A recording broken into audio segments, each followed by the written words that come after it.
Caranya pertama, ya kan? Ya. Kalau yang namanya penangkapan, proses untuk pelimpahan tahap 2 itu masih bisa dimaklumi, dipahami kalau 2 kali dipanggil tidak hadir. Ya. Jadi hanya bisa untuk 24 jam. Mas Roy ini panggil-panggil nggak mau datang untuk pelimpahan tahap 2. Nah, apakah itu ada? Kan kalau nggak ada itulah pelanggaran. Makanya pelanggarannya melanggar HAM-nya Mas Roy, kemudian juga melanggar hak hukumnya. Nah, tapi nggak boleh penahanan. Buat apa penahanan? Nggak ada itu penahanan, karena penahanan tujuannya murni untuk kepentingan penyidikan.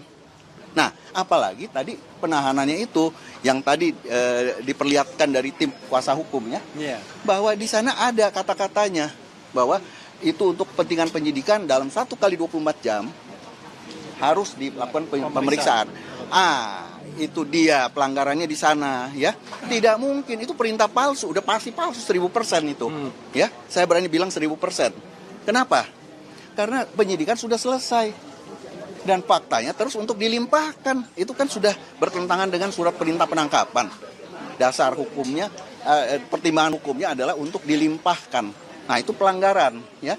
Jadi saya bilang, kalau ada sesuatu fakta palsu yang dihadirkan oleh penyidik, ya, itu melanggar pasal 278 KUHP. Dan kalau dilakukan oleh aparat penegak hukum, sanksinya lebih berat. Ya, 1,5 kali. 1,5 kali, 9 tahun. Tambah sepertiga kalau ada pasal yang diseludupin. Sepertiga. Ya, di sana. Jadi di sini harus jelas ini pelanggaran-pelanggaran gitu loh. Kalau misalnya punya izin dari pengadilan untuk masuk rumah. Jadi masuk rumah itu kalau penggeledahan jangan dikatakan penggeledahan itu berarti mencari-cari dan sebagainya. Masuk rumah itu penggeledahan, ya. Jadi di situ harus ada izin dari pengadilan. Kalau sudah ada izin nggak boleh dikantongin, kasih lihat. Saya punya izin loh. Boleh nggak saya masuk? Nggak boleh. Kan harus bawa sebuah saksi. Nah kalau nggak boleh, saya panggil dulu RT RW, saksikan dulu dan bikin nanti berita acara kan. Tentunya gitu loh. Saya sudah melakukan. Nah, itulah yang harus dilakukan sebelum melakukan penangkapan. Penangkapan juga surat perintahnya harus diserahkan kepada Mas Roy. Kalau Mas Roy nggak mau teken gimana? Tetap dikasih. Ya sudah, bikin berita acara. Ya, bahwa Mas Roy nggak mau teken. Itu nggak apa-apa gitu loh. Tapi bukan berarti nggak dikasih. Kalau tadi kan kita lihat di video kan, nggak dikasih, ya mau teken nggak mau teken ya udah dibawa lagi, nggak boleh. Namanya itu boleh dibilang penculikan sebenarnya kalau tidak dikasih surat perintah. Jadi setiap tindakan aparat itu adalah harus dan wajib, ya kan, melindungi hak asasi manusia. Ya, demikian itu. Tambahan sedikit. Jadi secara teoritis ya, kita melihat bahwa penyidik ini memiliki maksud untuk menahan dan memfeta kompli jaksa agar melanjutkan penahanan tersebut.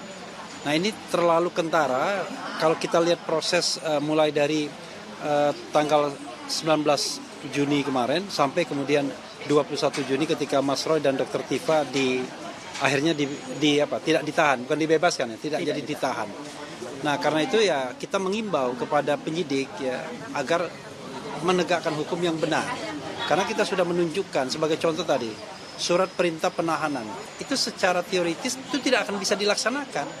Karena dalam surat perintah tersebut dikatakan setelah ditahan 1 kali 24 jam itu harus dilakukan pemeriksaan terhadap tersangka. Padahal faktanya sudah P21. Sudah selesai. Artinya kasus itu sudah selesai penyidikannya. Tinggal dilimpahkan. Jadi buat apa kemudian ada perintah seperti itu? Nah, kalau dia membuat perintah yang lain, maka perintah yang lain itu kemudian ternyata tidak berkesesuaian dengan hukum yang ada, dengan KUHP yang ada. Termasuk perintah bahwa ini dalam rangka pelimpahan tahap 2. Dan kemudian tadi Mas Didit mengatakan ketika itu di satu rangkaian penangkapan dan penahanan, maka berarti sudah ada intention untuk menahan. Padahal dalam rangka P21 seharusnya tidak bisa lagi ditahan. Begitu, karena tinggal dilimpahkan saja. Masuk dengan tes kesehatan itu, Pak. Ya, tadi kan dikatakan Mas Didit kan, kalau tes kesehatan itu intention untuk menahan, ngapain dites kesehatan orang lain? Cuman dilimpah aja kok. Iya, tinggal dilimpahkan. Dan kami sebenarnya sudah punya komitmen, kalau seandainya ada undangan dari Polda Metro Jaya, ya penyidik Polda Metro Jaya, kapanpun untuk pelimpahan tahap 2 tersebut, kami akan datang. Kalaupun misalnya harus ada klarifikasi dulu, datang dulu ke Polda Metro, kita akan datang. Tapi not necessary untuk ditangkap dan ditahan, karena Mas Roy kooperatif, tidak akan berupaya melarikan diri. Tadi berupaya ya, bukan kemudian kekhawatiran itu hanya di sudut pandang subjektif penyidik, tetapi berupaya. Berarti ada sebuah kegiatan bahwa beliau salah satunya berupaya melarikan diri, berupaya menghilangkan barang bukti, kemudian tidak memberikan kesaksian yang benar dan lain sebagainya. Itu. Nah, ini menurut saya ya, apa yang terjadi 2 hari ini sangat kentara sekali. Apalagi penyidik tidak mampu mempertahankan argumennya mengenai penggunaan hukum acara. Ya kan? Di surat penangkapan dan penahanan dia pakai KUHP yang baru, tapi kemudian di jawaban termohon dia pakai KUHP yang lama. Dan kemudian dia bolak-balik tanya terus kan 361 huruf A, tapi dia tidak mau baca huruf D. Jadi 361 huruf A itu kalau sudah selesai penyidikan P21 berhenti. Karena itu adalah pasal transisional sesungguhnya. Kenapa kemudian dipakai KUHP yang lama?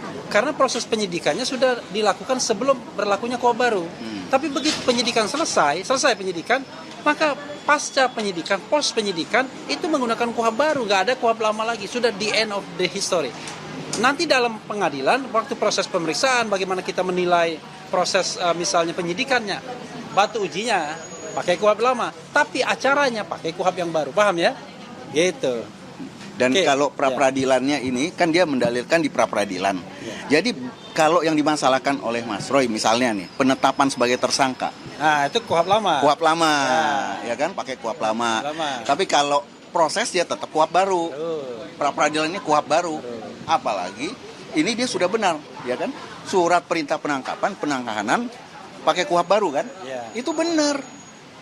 Gitu, yang salah dalilnya gitu. Nah, itu jadinya. Ada pertanyaan lagi? Ada tambahan, Mas Gafur? Tambahan dari saya ya. Ya. Maju. Jadi para rekan-rekan media tadi sudah jelas berdasarkan fakta persidangan tidak pernah ada surat pemanggilan kepada pemohon ya yang ditentukan dalam pasal 97 KUHP yang baru yang tadi sudah dijelaskan oleh ahli bahwa sebelum dilakukan upaya paksa penangkapan maka harus dulu didahului dengan surat pemanggilan yang sah dan patut.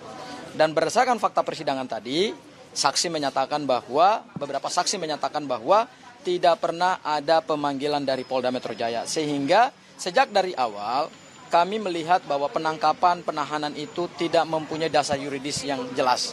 Tidak ada urgensi hukum selain karena ada tendensi untuk melakukan penangkapan dan penahanan dengan harapan jaksa mungkin juga akan melakukan penahanan dan penahanan, tetapi alhamdulillah jaksa juga pada akhirnya menggunakan kewenangan sebagai dominus litis berdasarkan asas diferensi fungsional, maka kemudian jaksa juga tidak melakukan penahanan. Itu hal yang pertama. Hal yang kedua tadi, bahwa berdasarkan pendapat ahli, penangkapan, penahanan yang dilakukan oleh Polda Metro Jaya itu sesungguhnya adalah upaya paksa yang tidak punya dasar yuridis yang kuat. Selain karena ada tendensi untuk melakukan penangkapan dan penahanan, ya kami nggak tahu apakah itu memang ada atensi dari pelapor. Tetapi yang kita ketahui adalah beberapa hari sebelum penangkapan itu dilakukan, relawan-relawan Pak Joko Widodo sudah mengirimkan surat permohonan kepada Dirkrimum Polda Metro Jaya agar segera dilakukan penangkapan dan penahanan. Kami melihat bahwa di dalam penegakan hukum ini, kok justru Polda malah lebih berpihak kepada kepentingan pelapor ketimbang mendudukan perkara ini secara adil berdasarkan hukum acara bahwa ada keseimbangan antara kepentingan penyidik dengan kepentingan tersangka. Kami melihat justru penyidik Polda Metro Jaya lebih mengakomodir tekanan-tekanan dari pihak sebelah. Ya, jadi tanpa didasari pada dasar hukum yang jelas. Kemudian yang ketiga, Mas Roy, saya mungkin ingin mengklarifikasi sedikit. Mungkin teman-teman media sudah melihat juga ada berita-berita sosial media yang beredar luas dan juga sudah dikonfirmasi juga ke saya dari beberapa awak media. Intinya saya dengan Bang Refli dan teman-teman yang lain sampai hari ini masih berdiri sebagai tim kuasa hukum Mas Roy dan akan terus berjuang sampai kemudian kami mendapatkan keadilan hukum. Mungkin itu saja dari saya, Mas Roy. Silakan dilanjutkan. Jadi gini. Yang menarik juga tadi ya soal surat penggeledahan penetapan Ketua Pengadilan Negeri pada tanggal 13 November 2025 yang kemudian digunakan oleh termohon untuk mengatakan bahwa ada surat penetapannya. Nah, apakah surat penetapan itu bisa digunakan berkali-kali? Karena asumsi saya pada tanggal 13 November 2025 surat penetapan itu dilakukan. Karena pada waktu itu ada pemeriksaan sebagai tersangka kepada Mas Roy dan Dr. Tifa. Dan memang pada waktu itu dikhawatirkan akan ada penyitaan barang dan lain sebagainya. Nah, karena itu mereka membuat surat penetapan pada tanggal 13 November. Tetapi ketika mereka melakukan penggeledahan lalu penangkapan pada tanggal 19 Juni, ternyata surat yang dipakai itu tetap surat yang sama, 13 November 2025. Surat tahun lalu. Tidak ditunjukkan. Iya. Ya kan, masalahnya. Tetapi di dalam jawaban termohon ada seperti itu. Nah, tadi menurut Mas Didi nggak bisa surat lama dipakai berkali-kali. Harusnya surat memang dimaksudkan Satu untuk aja. melakukan kegiatan tanggal 19 Juni itu. Silakan Mas Didi ditambahkan sedikit. Iya, jadi gini, makanya saya bilang ini melengkapi jawabannya Bung Gafur. Itu tindakan seperti ini itu adalah bentuk, terlepas ada campur tangan orang lain apa tidak, ini adalah penyeludupan hukum, ya. Jadi, nah mereka tidak bersiap, mereka tidak minta izin ke pengadilan. Nah kalau pakai tahun lalu, ya sekalian aja 5 tahun yang lalu pakai, boleh aja kalau begitu, ya kan? Itu kan nggak boleh, ya. Jadi penetapan, apalagi di KUHP baru, namanya izin penggeledahan itu harus menyebutkan lokasi, kapan, alasannya, untuk apa, dan sebagainya. Itu harus disebutkan gitu loh. Nah, tindakan dia, karena sudah selesai P21, dia harus ya kan menggunakan KUHP baru. Jadi surat perintah penangkapan, surat perintah penahanan, Dasar hukumnya benar. harus sudah benar. Penggeledahannya pun harus pakai yang KUHP baru. Tapi kalau saya menggarisbawahi, penahanan ini benar-benar rekayasa. Nggak boleh. Ya. Gitu. Penahanan, penangkapan kalau dua kali dipanggil untuk diserahkan. Kalau berarti surat penggeledahannya tidak sah dong? Karena Tidak sah. Karena 13 sah, masih bisa. penggeledahan. Penggeledahan kalau tahun lalu nggak bisa. Karena 13 November 2025 itu belum KUHP baru.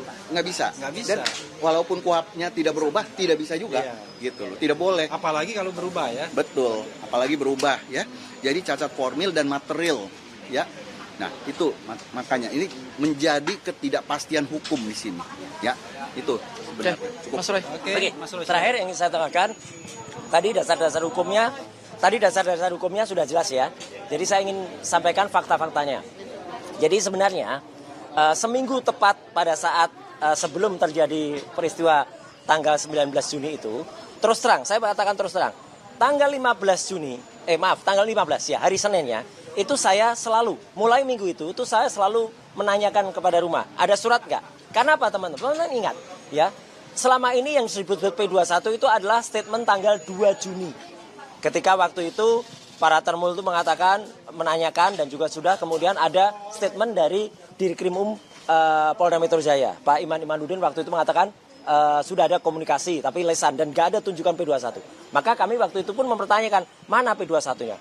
Walhasil ternyata P21-nya itu sudah ditetapkan tanggal 30 April. Itu sebenarnya pertanyaan lagi. Karena berarti peristiwa yang terjadi kemarin itu pelimpahannya itu sudah P21 tambah lebih dari 14 hari. Jadi sudah 1,5 bulan dari tanggal 30 April. Itu sebenarnya menjadi pertanyaan juga. Nanti mungkin itu ada dalam hal yang lain ya, bukan pra-peradilan ini. Yang kedua adalah, jadi selama seminggu itu selalu hari Senin saya cek di rumah, nggak ada. Berarti saya waktu itu berpikir harusnya surat itu maksimal hari Senin itu. Karena hari Senin itu sudah tanggal 15. 12 tambah 14 harusnya 16 kan besok. Tanggal 16-nya tidak mungkin ada surat karena itulah tahun baru Muharram ya.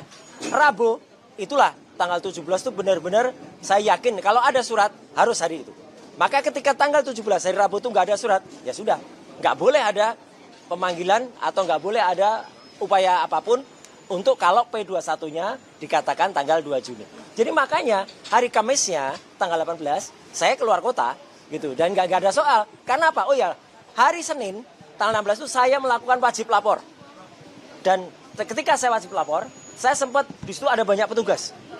Dan saya sempat menanyakan, nih, kapan nih pelimpahan ini? Mereka senyum-senyum, mereka nggak ada yang menjawab.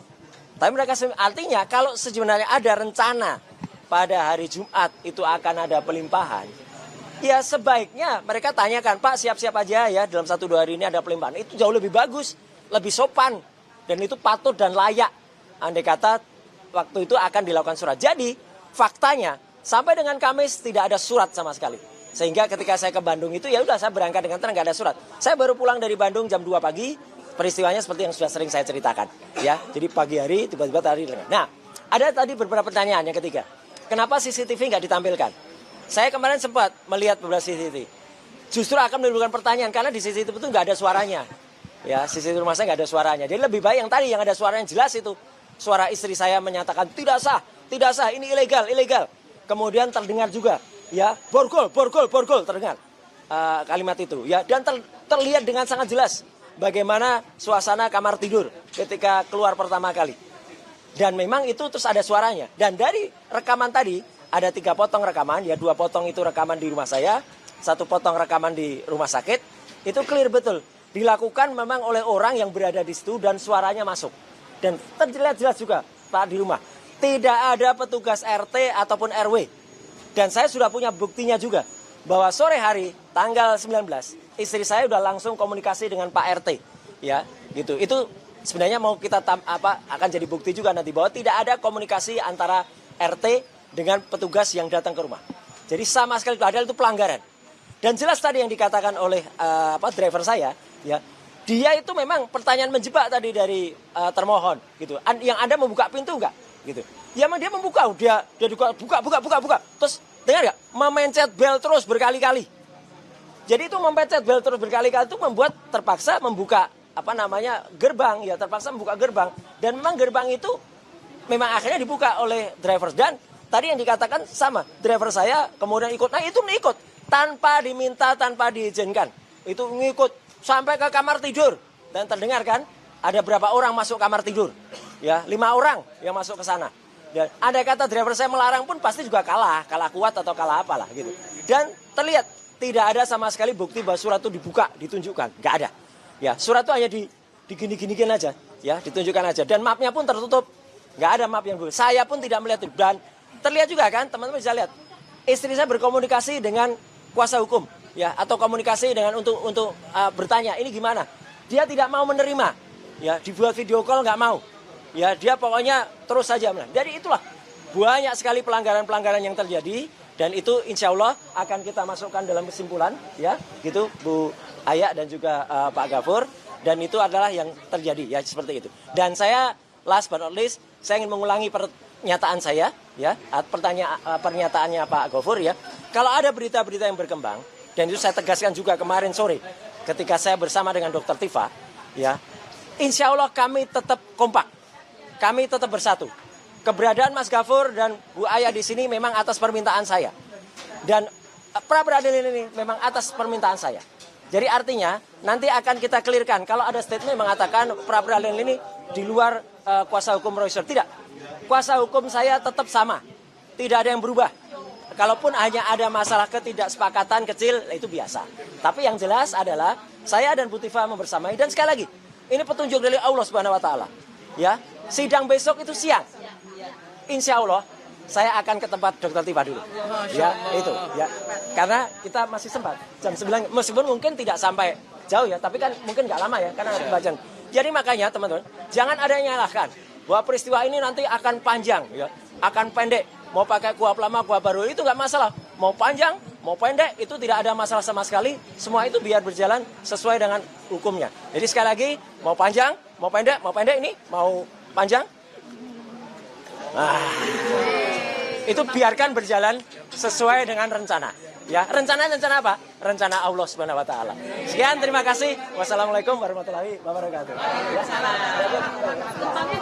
Enggak lah, lain lagi lah. Masa suratnya itu.